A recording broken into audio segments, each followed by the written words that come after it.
the CIA has delivered.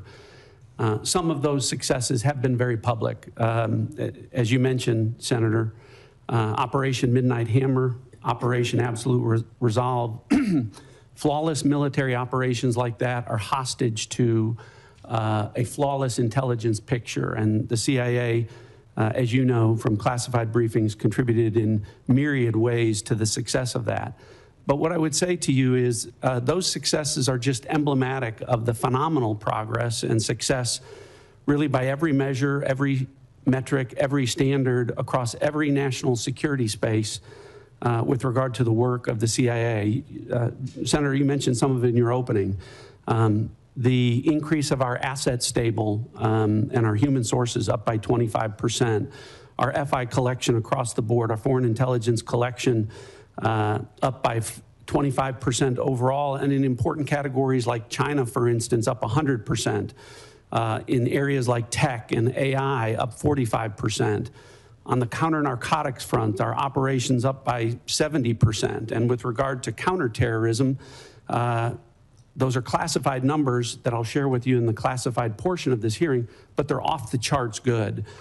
The best way I can summarize it, Senator, is I had a 32-year veteran of the agency retire this year, and he said to me, I hate to go. I don't know if this is the best year that the CIA's ever had, but it's the best year I can ever remember. And I think that reflects the current morale of the CIA. It's a workforce that knows it's doing a great job. It knows that it's being allowed to do what they signed up to do, which is provide that decisive strategic advantage to our country for great successes that everyone can see. So I thank you for the opportunity to let me recognize the CIA workforce. Thank you. Director Ratcliffe, I want to address one specific threat from Iran, the threat of an intercontinental missile, which is really just the combination of two technologies, one thrust to get something into space and a reentry vehicle to get it back to Earth.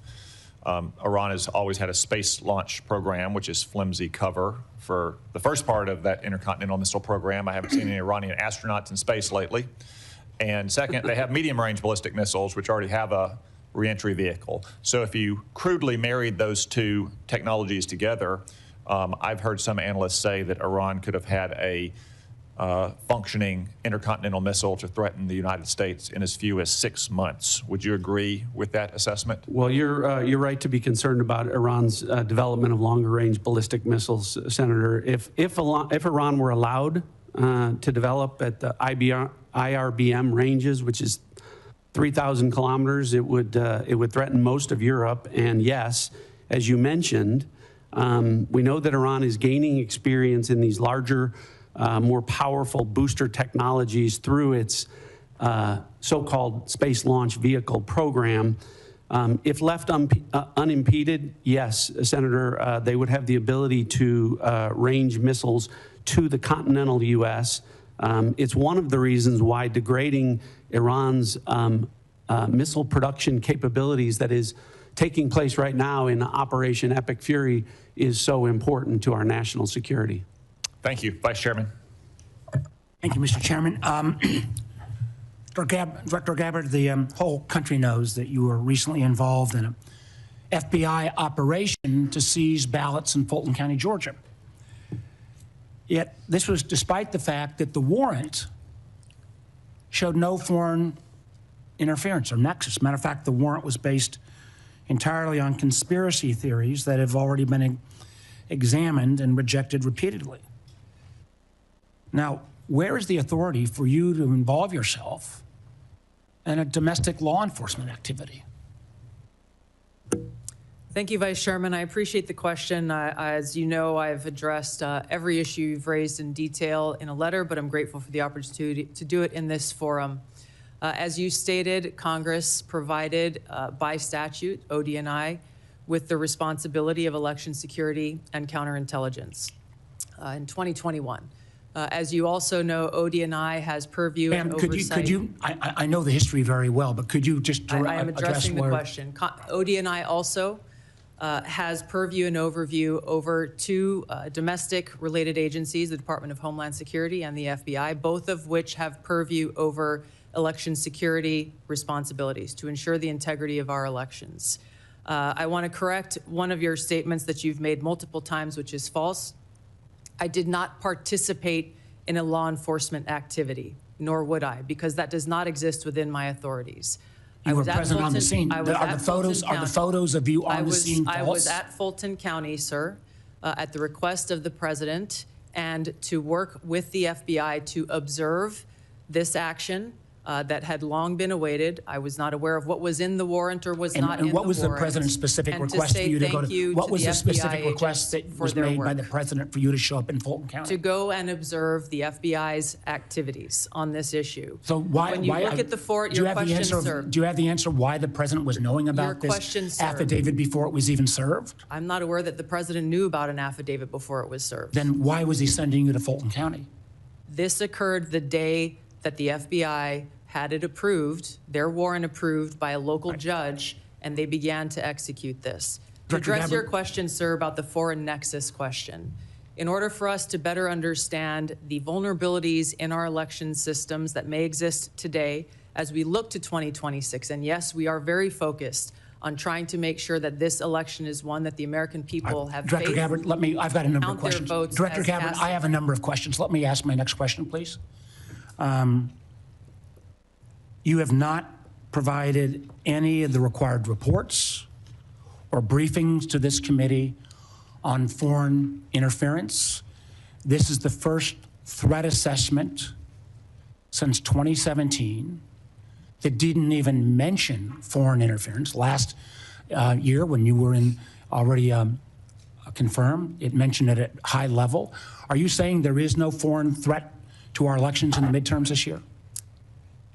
As I stated in the outset of my remarks, this year's annual threat assessment matches the prioritization of threats and Please answer the question, yes or no. Is there foreign threat interference to our elections this year? Laid out. Are there foreign... Please allow me to answer the question, sir. The intelligence community has been and continues to remain focused on any collection and intelligence products that show a potential foreign threat for those who are seeking to... So far, there has been none then, because you've made no reports. System. Excuse me, ma'am. If you want to ask the questions, you should have stayed in Congress. Please answer the questions. I didn't ask you a question, sir. I'm trying to answer your questions. So you're saying the failure to provide any reports or the failure to have any mention of a foreign threat assessment, I would draw the conclusion there must be no foreign threat to our elections in 26. So that brings me a question that I have for both you, ma'am, and Director Patel. There are reports that in 2020, the president was preparing an executive order to potentially seize ballots or bring in federal forces. There is a published report that there is a similar EO being drafted right now about 2026, citing China. Director Patel, do you have any knowledge of that draft EO? Thank you, Vice Chairman. I do not, sir. Director Gabbard, do you have any? I do not. Thank you. Let me move to Iran. Now, I understand, and I appreciated Director Gabbard, your comments yesterday about agreeing that the president has sole authority, I guess, in his bones to declare whether something is an imminent threat. I didn't agree with your friend, Mr. Kent, but I didn't, again, I agreed with him yesterday on the fact that there was no imminent threat.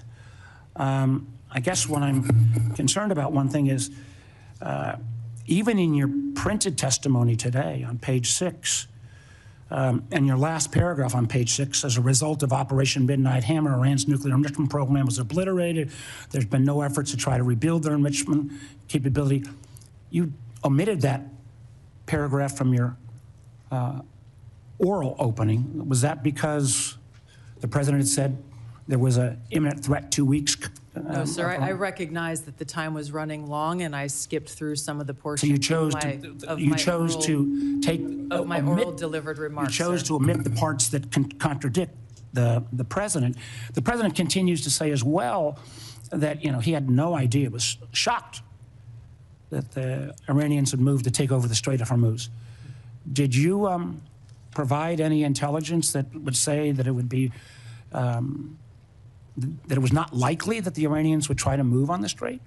I'm not aware of those remarks, and I think those of us here at the table can point to the fact that historically the Iranians have always threatened to leverage their control over Why would the president say he was Hormuz. amazed? I'm not aware of those remarks. What about the comments the president made that thought that he was surprised again? Reports that Iran struck the adjacent Gulf states. Again, I'm not aware of those remarks. We have Well, been let me and ask you this. continue to provide Did the you intelligence brief the president? Did you brief the president? decisions. Did you brief the president if he starts a war of choice, that the likely result would be that Iran would strike adjacent Gulf nations and close the Strait of Hormuz? Did you brief him on those two facts that I think have been consistently the assumptions of the intelligence community? I have not and won't divulge internal conversations. I will say that those of us within the intelligence community continue to provide the president with all of the best objective intelligence available to inform his decisions. Senator Collins. Thank you, Mr. Chairman. Director Gabbard, you just testified that ISIS and al-Qaeda are significantly weaker. And reflecting that view, you have devoted declining budgets, personnel, and emphasis on countering terrorism. Yet, the fact is that ISIS is growing and operating in Somalia